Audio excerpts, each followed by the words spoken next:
Okay, we're still going to do Shout and Scream Factory Blu-ray releases, but this time we're going to switch gears a bit. We're going to be talking about my Steelbook Scream Factory Blu-ray collection. Davy, Davy, Davy, Davy, Davy, Davy, Davy, Davy, Davy, Davy, Davy, Davy, Davy, Davy, Davy, Davy.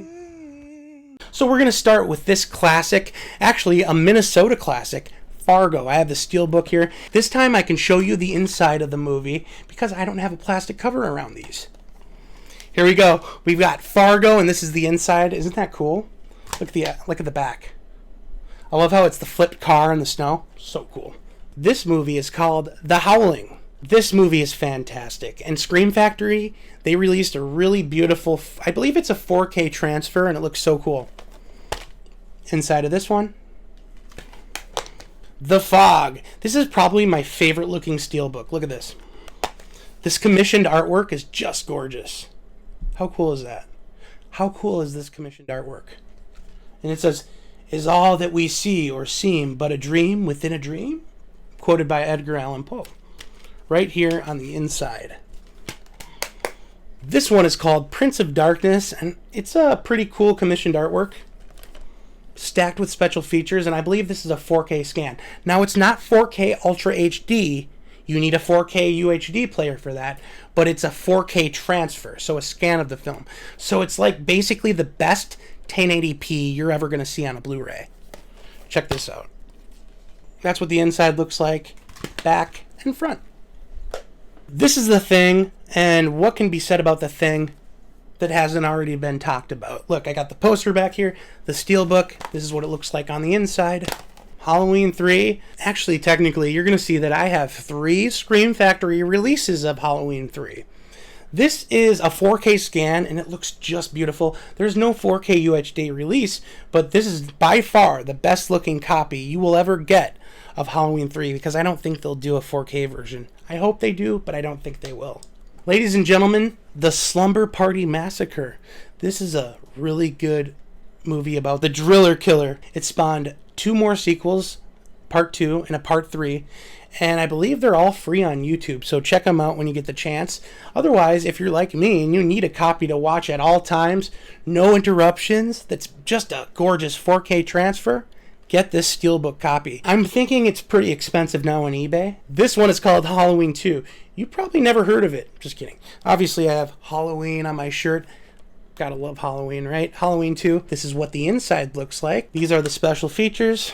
This one is called Escape from New York. Now, what makes this movie incredibly unique is that they don't have a Steelbook release for Escape from LA, which, okay, these movies have very similar plots, Escape from New York and Escape from LA, but obviously Escape from New York, the original, takes the cake, right? Here's what the inside looks like. We already saw Pumpkinhead 2, Blood Wings. It didn't get a slipcover or anything. But this is a 4K transfer of the original Pumpkinhead. And this movie is really fun. I think it's really gritty and just kind of old school. It looks like they filmed it with dirt in the lens. That's how gritty and dirty it looks. It just looks like a dirty movie, down and dirty, you know. You got this kind of gross, dirty old man who's fighting to save his son, who's also dirty. I mean, it's just like this farmer, right? And I'm not going to spoil anything. Check it out for yourselves. This is what the inside looks like. And those are all of my Scream Factory Steelbooks. Now we're going to talk about box sets. Okay, so these are the famous Scream Factory box sets. And they did one for Halloween. They did one for Friday the 13th. They have The Fly, among others. Let's see, It's Alive they have. I know I'm missing a few other ones. Critters they have. Everybody wants them to do Nightmare on Elm Street. I think that would be great because, to be honest with you, Halloween's had good Blu-ray releases. Friday the 13th also has plenty of good Blu-ray releases. But Nightmare on Elm Street hasn't had any really good, loaded with special features type respectable Blu-ray releases. I mean, they look okay, right? But they look like they're upscales. They're not new transfers at all. Nightmare on Elm Street needs a box set. And I know Scream Factory or Arrow would certainly do it justice. So Let's hope for Nightmare on Elm Street to come to Scream Factory. Please, guys, if you're watching, please release it, Scream Factory. We need a Nightmare on Elm Street box set. This box set is, of course, Halloween, and if you re-released it today, you'd be a liar. This is not the full set anymore because of Halloween 2019, right? And the upcoming sequel that'll be out this October. So we have Halloween, Halloween 2, Halloween 3, and remember I told you I have 3 copies. This is my third Scream Factory Blu-ray copy of Halloween 3, and my second copy of Halloween 2 for that matter. What can I say? They just have really good releases on these. So let's see. Halloween, we got Halloween 1, Halloween 2, Halloween 3, Halloween 4, Halloween 5, Halloween 6, the producer's cut, and of course Rob Zombie's Halloween, and then Rob Zombie's Halloween 2. And then, of course, there's a special features disc that's connected to this. I believe there's a special edition book with a bunch of cool behind-the-scenes notes and things like that, some stills from the movie set. This is so cool. Look at this. I believe it goes for a pretty penny on eBay or Amazon. You're going to be paying minimum $350 for this. At launch, it was $199, I think. Now you can get it anywhere from $350 to $550 brand new. Highly collectible.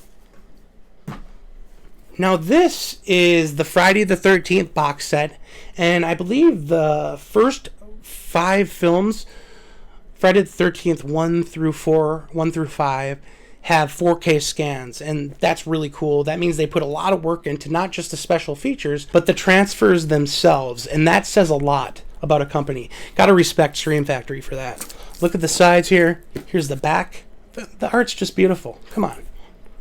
Isn't that gorgeous?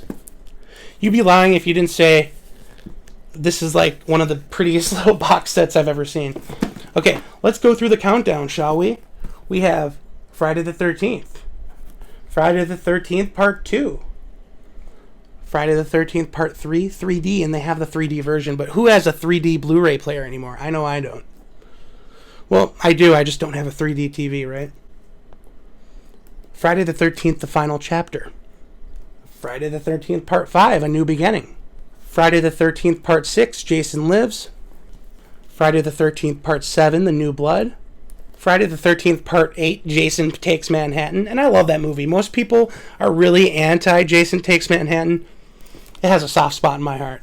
Jason Goes to Hell, another one that people don't like. This is one of the only 90s Friday the 13th movies. I like this movie. Plus, there's a small cameo by Freddy Krueger. Come on now, how could you not love that? And after Jason Goes to Hell, you get Jason X. The follow-up to Jason X, of course, was Freddy vs. Jason.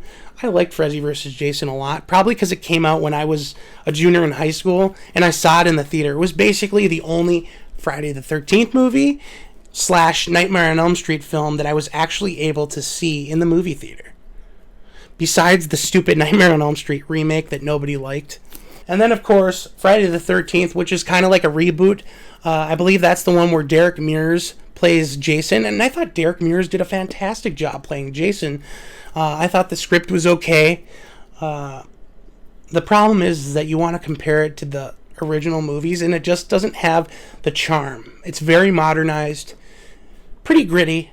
I enjoy the reboot of Friday the 13th, and I don't think it gets the respect it deserves. Anyways, there you have it. These are my box sets from Scream Factory, Halloween, Friday the 13th, and I love these things. I treasure all these movies, and I try to watch them as frequently as I can. I've been a collector of many things for many years now, and I will never stop collecting these movies as long as they're released. It's just the opportunity to get some really good art with some good production value, excellent behind-the-scenes features. Why? Because I'm a nerd. I like to know how the movie's shot. I'd like to know what the directors, producers, and actors think about it, even if it is 10 or 15 years or 20 or 40 years after. I like to watch the behind-the-scenes featurettes, all of that nerdy stuff. Or the stuff that people would find kind of nerdy. I really enjoy that stuff. Well, that's my Scream Factory collection. I thank you for watching. Please like, share, and subscribe if it's something you're interested in. We're going to look into reviewing a lot of these movies as well as doing future unboxings and stuff like that. So stay tuned to my channel. Thank you for watching Davey J today. Have a fantastic day.